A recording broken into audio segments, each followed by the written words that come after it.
Good afternoon, everyone. This is Jim Kruzan of Kaydan Wealth Management, and this is the third quarter's capital market review. There certainly has been a lot to talk about since the last capital market review. Markets have been all over the place. It appears that a high was put in, at least temporarily, back in July, and the markets have since kind of pulled back a bit as more and more data comes out that causes pause as to whether this is truly a new bull market, a new recovery, or whether the long legs of interest rate hikes are starting to impact the economy. We do these quarterly reviews because in our practice, we feel the economy matters. And we'll talk about a couple of important components: growth prospects, jobs, corporate profits, inflation certainly, and interest rates. We do this in an attempt to understand where we are and where we're heading. Our view, especially for clients who are retired, who are using or will be using capital to support a lifestyle, we want to go out of our way to try to protect the account against big drops in capital. And big drops in capital occur once in a blue moon, every large recession. If we want to count COVID as a recession, that was a 2-month in and out event. But it was really 14 years ago during the Great Recession, and then about 8 years prior to that when we had the 01-02 recession. So once in a blue moon, once every decade, we have a recession, typically caused by policy, sometimes by event, and markets can drop 30, 40, 50% or more. So the idea is, what can we do to avoid those kinds of drops without being overly defensive for the other 8 or 9 years in a decade? We want to get two things right. We'd like to have a better understanding of where we think we are in the economic cycle. We think we're heading into a recession. There's data that would support that. And we also need to know where the Fed is. Are they accommodative and are apt to keep interest rates low, which helps to stoke the market and lend to higher price valuations? Or are they tightening and are restrictive? And our opinion right now is the Fed is still quite restrictive. It's no longer an issue of whether they raise rates again or not. It's really the issue of how long they expect to keep rates high. And those higher rates will have an impact on the economy and an impact on consumers. As we do every quarter, we come up with a theme. For whatever reason, I was listening to some music here recently and thought these titles really are perfect in terms of our theme. Is this the Endless Summer? Great album by the Beach Boys, literally a greatest hits album. So is this the endless summer where things just continue to cruise along, S&P's at highs, everything seems to be just fine, earnings continue to rebound, and the economy just continues to roll ahead? Or is this the beginning of what Jim Morrison and the Doors referred to as Riders of the Storm? And if you remember that very dark song talking about impending struggles and strife, your call. I think we're heading into a recession, and I'd rather be prepared for that than to think good times just continue to roll ahead. Our agenda is short. We're going to talk about where we are today, specifically about the economy. We're going to talk about where we are today, specifically about where we are in terms of markets, where we're heading, and we want to use some data to support that, And then certain performance metrics, just to give a better sense for what's really going on out there. So first, let's focus on the economy. You couldn't start a discussion about the economy without first talking about inflation. Inflation has been job one. In the first half of this slide, you'll see inflation peaked in June of last year at a little over 9.1% and has come down significantly. The labeling on the latter half of the slide, I believe, is incorrect. Yes, inflation is now 3.7, but that should actually be an uptick from where it was the prior two quarters. We got down to about 3, then it went up to 3.2, and now it's up to about 3.7. Now, the reason for that, you can also see pretty clearly in terms of the slide. If you notice the large decrease in inflation rates month over month over month, a lot of that was a result of energy prices coming down last summer into the fall. You'll see that green shaded area kind of narrowing and eventually just completely phasing out. And then toward the end of the chart, you'll see at the very bottom how energy prices are starting to come back up again. So that triangle is now moving in an upward direction. And that in and of itself is beginning to put some pressure on inflation. Either way, with an inflation rate of a mid-3 handle, that is still quite a bit away from a 2 handle. So the expectation is interest rates will probably stay a bit higher for longer. The labor market has been extremely strong. The labor market has been surprisingly strong.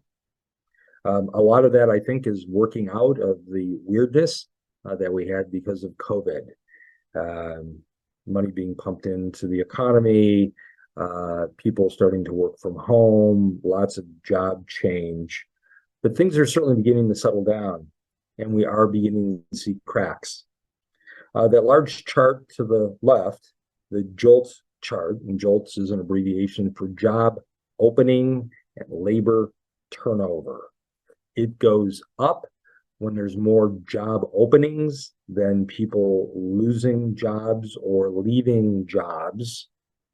And you'll see how that's beginning to fall. The job market is far more restrictive today than it was. There are far fewer people who are quitting jobs without having some other job to go to. You'll see that at the top of the the right-hand side, where job quits are starting to fall over, meaning there's less and less people who are quitting their job. And again, that denotes a tighter labor force. Remember, labor is a lagging indicator.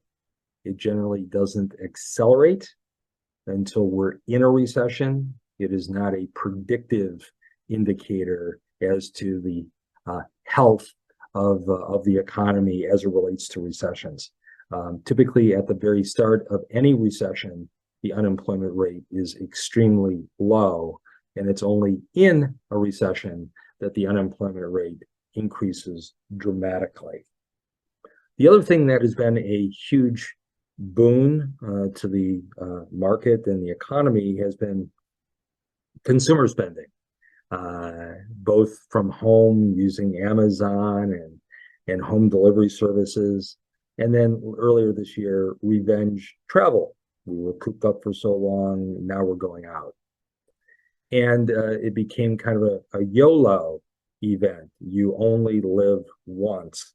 And as a result, you saw an awful lot of people travel, dine out, and enjoy experiences. Savings rate is certainly dropping.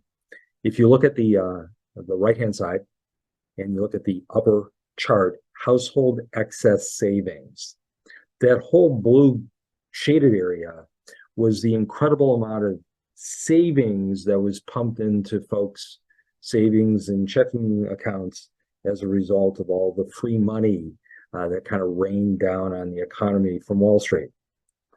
And over the last year or so, consumers have been extremely strong because they had all this money sitting in the bank account. And as they say, you only live once. And as a result, there was a tremendous amount of money being spent on experiences.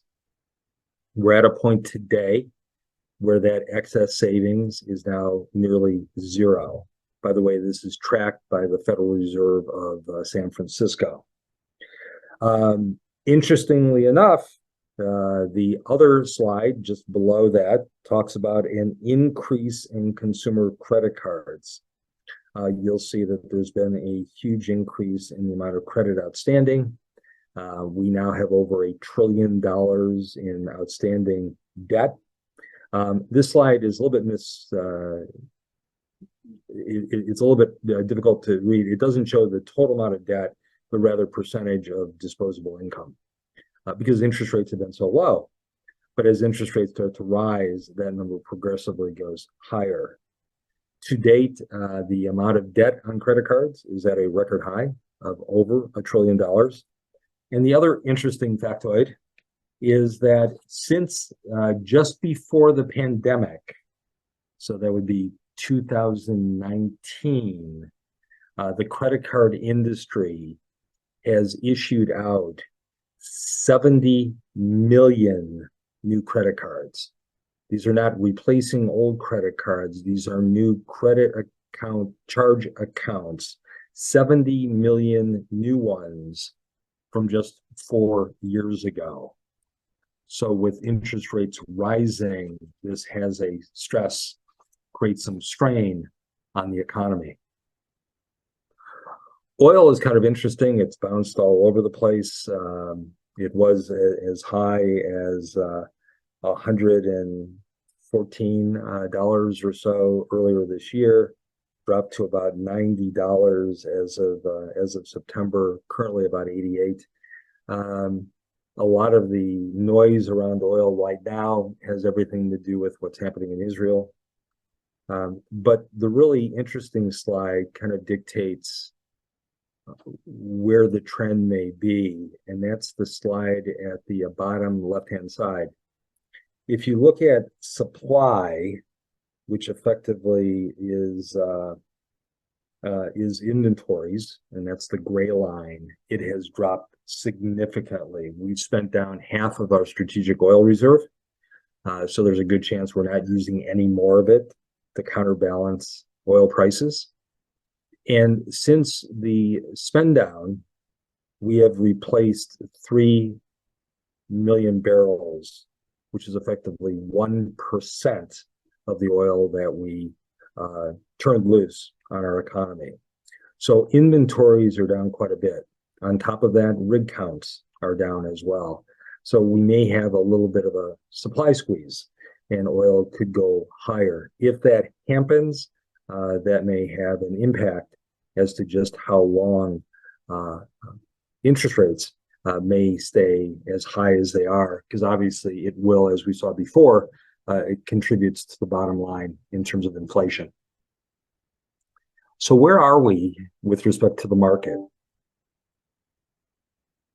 Here's what the S&P 500 looks like year to date. And historically, I've been doing this now 40 years, the S&P certainly has been considered a proxy for the market, to get an idea of broad-based what's happening with respect to the market. The S&P's returns should easily transfer into other segments and areas of the market as well. Sadly, this year, it hasn't. At the very beginning of the year, we saw a huge run. Now, remember, at the beginning of the year, most everybody, myself included, we were expecting a recession to come early in this year. And in spite of that, the S&P increased almost 10% in the matter of about 2 months. It did so because there were several technology firms, we'll call them the Magnificent Seven, that actually increased even more than that on the promise of efficiencies with respect to AI. And then we saw banks fail, and everybody who was a believer in a soft landing became a believer in a hard landing. And we saw the market sell off into May and then April. And then as we got to June, the market leveled off again, about up 10%. But the interesting thing is when you looked at the broad-based market as of June, it didn't reflect what was happening in the S&P. The Dow was negative, an equally weighted S&P, which does not factor in the Magnificent Seven quite as much. It was also negative. Small cap stocks were negative as well. And as a result, the thought was, look, if there is a chance for a soft landing, then we've got to see these other elements of the market broaden out. And we started moving some of those assets into those areas. And then we saw a bit of a lift going into July. And then since July, just about everything has started to roll back over. And what's really kind of interesting is we're beginning to see a setup that looks quite similar. I've seen this a number of times before, where now you're beginning to see a series of lower highs. Market sells off, recovers, but not quite to the same level, sells off, recovers, not to the same level. And this generally goes on and on for a period of time. To get an idea of what's working and what's not working. And by the way, I pulled this data as of the close of business on the 19th, which was just a week ago. As of this recording, I'll tell you what the numbers look like now. The Dow Jones was up 0.8% through last week. It is now up 0.05%, 0.05. The Russell 2000, which is small cap, by the way, small cap always leads the economy in a recovery. So if this is a new bull market, you would expect that to lead. It was down 2.7% as of Thursday of last week. It is now down 5.2% as of today. The international markets identified as Europe, Asia, Far East was down 1.4.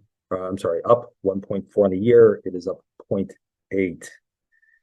Bonds, the aggregate index upon which balance funds are built, was down as of last week 6. It's down about 5.5 year to date. Long-term treasuries, considered the safest investment on earth, was down over 18% this year. That's on top of being down 32% last year, and it's currently down 17.2. The S&P, which was up just under 12, is now up just over 10. At one point in July, it was up over 17. Things are starting to roll over. Large cap value, think of that as dividend producing companies, down last week 2.7 as of Thursday, now down a bit over 4. Emerging markets down 2.5, down a little over 3.5. And then what's really interesting, the equally weighted S&P, the same 500 names that make up the S&P, but now it does not give an awful lot of weighting to the Magnificent Seven. That was down 1.6. It is now down 3.7. So why is that?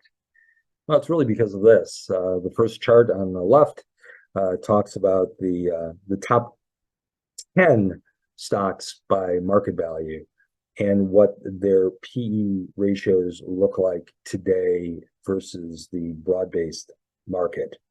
At the top right, it talks about the weighting, and those top 10 represent over 31% of the S&P. The top 7 represent over 29% of market cap. And they contribute, even though they're nearly 29 or 30, 31% of the size of the S&P, they contribute about 20% of earnings. Again, a function of high valuation. If we look at those names, these values are through last week, Thursday. Microsoft, Apple, Google, Amazon, Nvidia, Meta, which is the old Facebook, and Tesla, that represents the Magnificent Seven. On average, they're up 90%. If they represent 29% of the S&P and they're up 90%, you would expect the S&P to be up 27. It's up 10. And obviously the question then is, what else within the S&P is actually up? Because it seems like to get down to 10, you would have to expect that an awful lot of the rest of the market is also down. And then when you look at other markets, S&P, Russell, I'm sorry, Dow, Russell, etc., you certainly can understand that not everything is up. This market isn't nearly as healthy. And the problem that I see with that is, having done this for a number of years, this feels an awful lot like 1999. We had the same experience then when data was looking ugly and rolling over, but the market went up, but most of the return came from a very concentrated group of stocks. And then when we rolled into the recession, those stocks really took a hit, and it took not years, but decades for much of that money to be made back. And again, with many of our clients retired, we're trying to reduce the amount of time it takes to recover. So we're maintaining a very defensive position compared to the S&P. We look foolish, but I do think the data supports the conservative nature of our position. This chart is fairly predictive.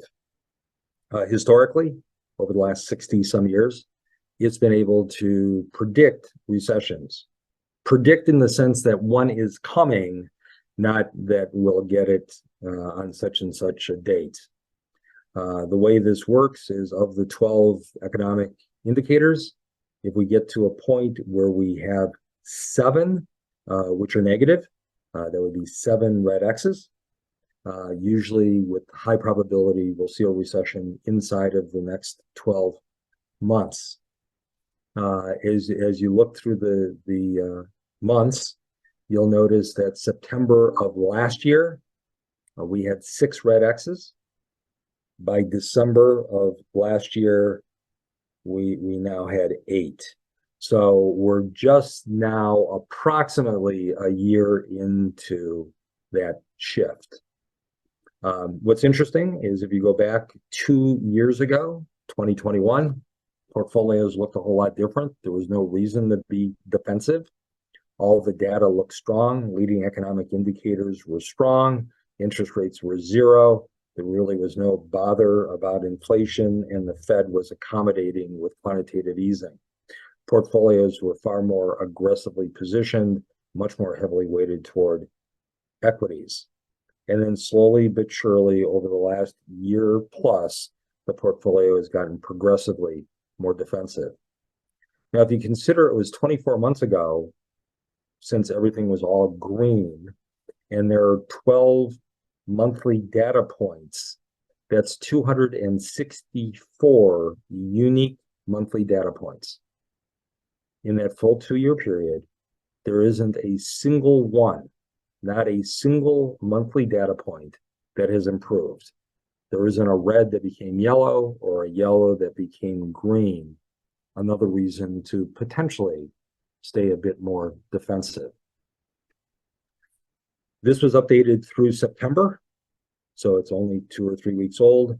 And once again, in September, the monthly leading economic index, which is quite predictive of recessions, was negative again.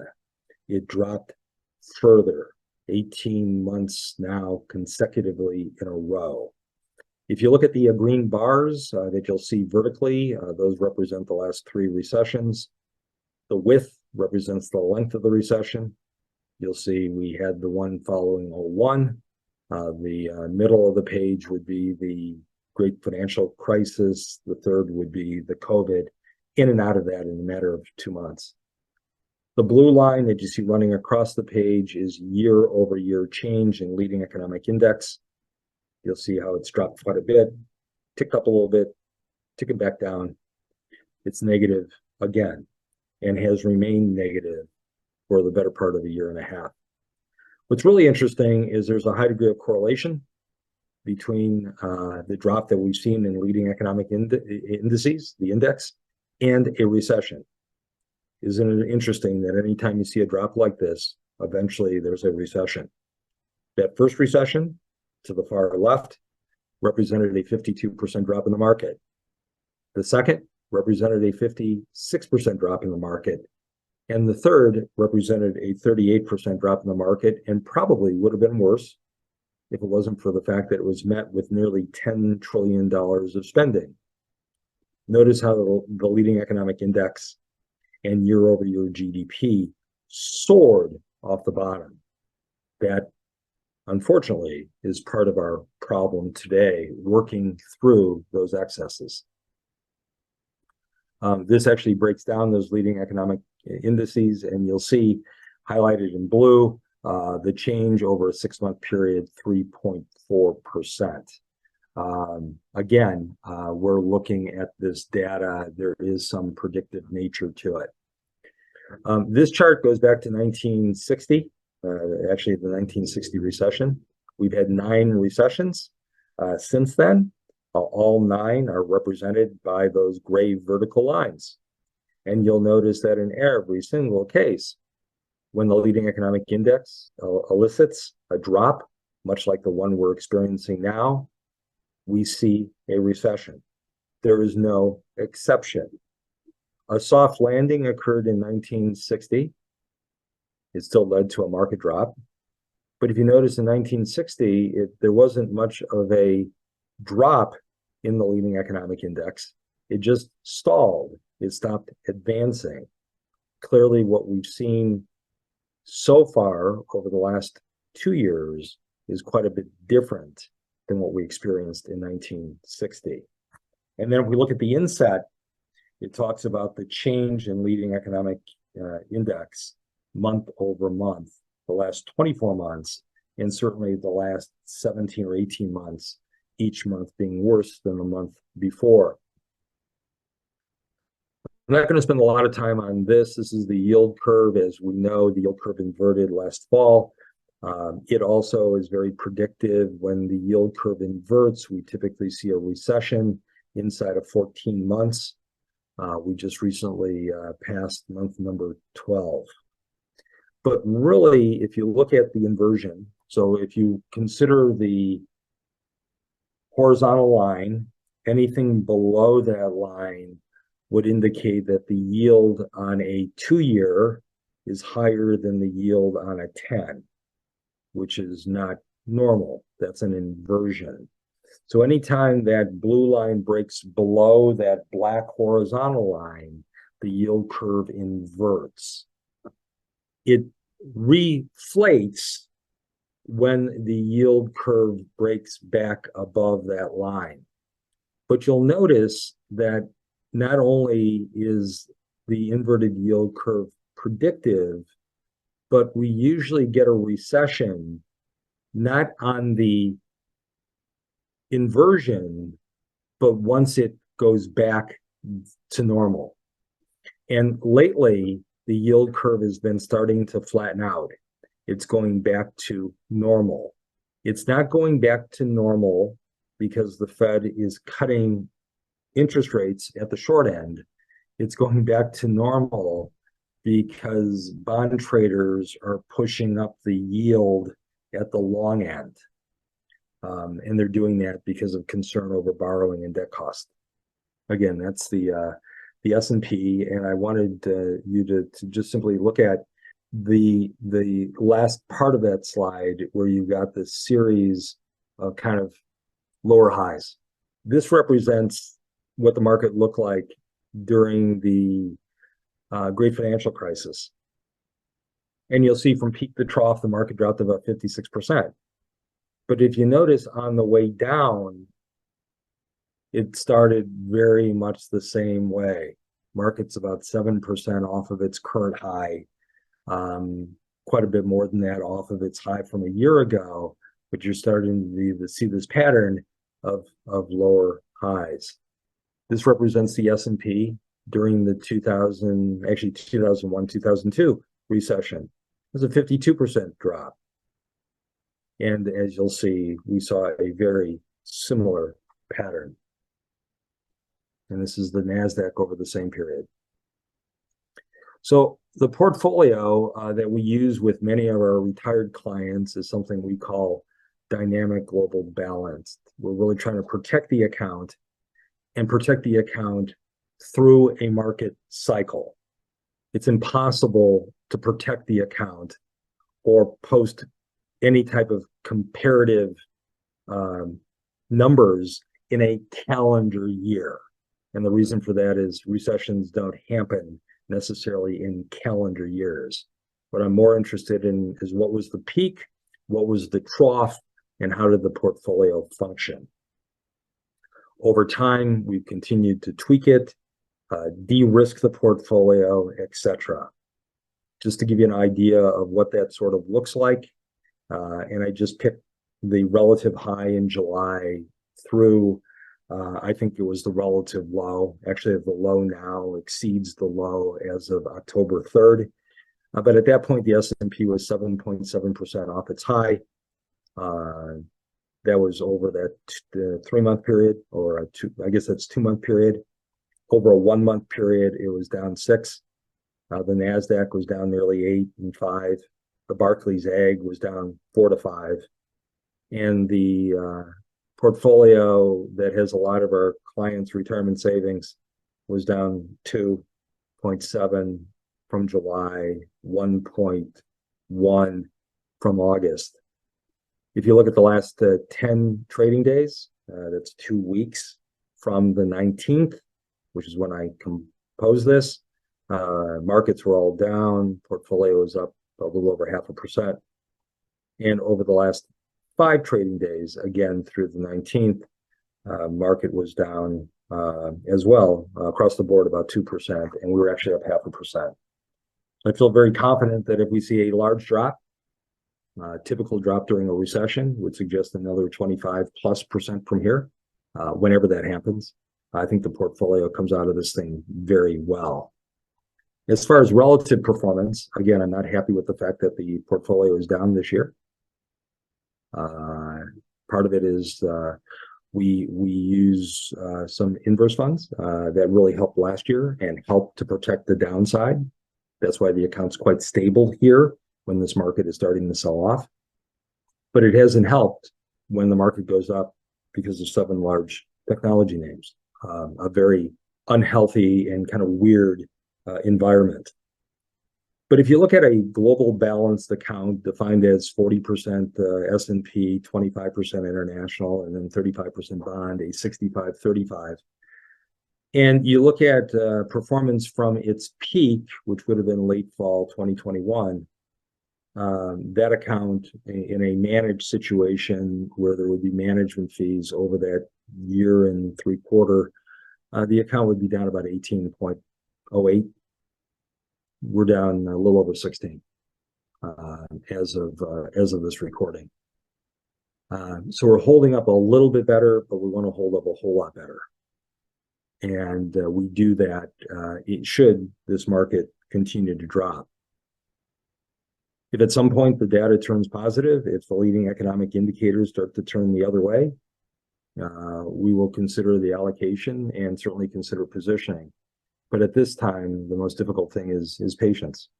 Let's talk for a second about portfolio metrics, just kind of what to expect in a recession.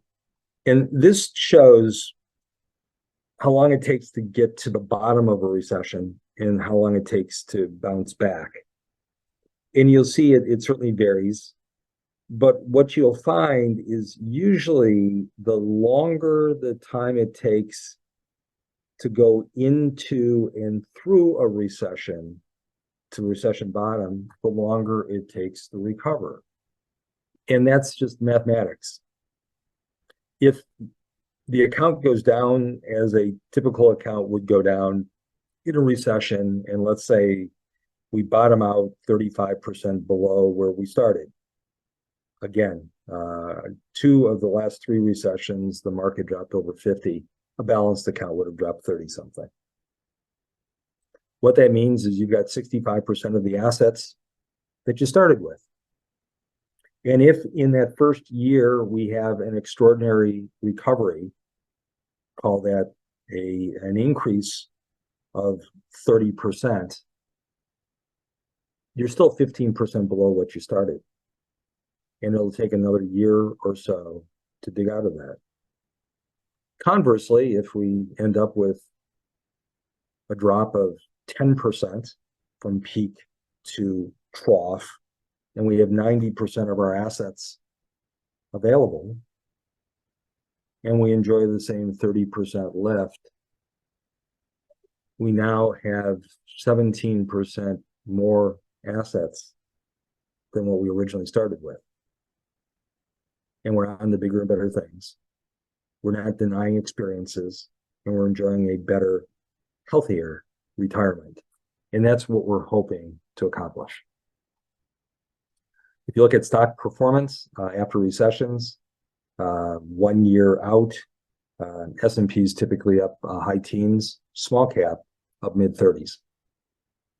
The recovery 1 year out from COVID was more like 50%. But again, that was also with the help of a lot of government spending, which we don't expect to see quite as much going forward. So again, to better protect on the downside, we've got to get 2 things right. We've got to have a clear understanding of where we are in the economic cycle. I think a lot of the data that we use in terms of leading economic indices help. We have to know where the Fed is as well. And that kind of drives our mission and drives our allocation. If we can be of any help to friends, family, please reach out. We really want to help and protect. We run everybody through kind of an elegant evolutionary wealth process, which helps to articulate goals, give them a bird's eye view as to what we see in terms of retirement readiness through our eyes, as we've retired successfully out hundreds and hundreds of people over the last 4 decades. And if you'd like to have some idea of current planning trends, tactics, techniques, please listen in to the Retirement Engineer. And as always, if you have any questions at all, please reach out. You can do that by phone, do that by email. I have a very responsive staff. So with that, enjoy the fall, enjoy the upcoming holiday season. We'll talk to you again very soon. And thanks for listening.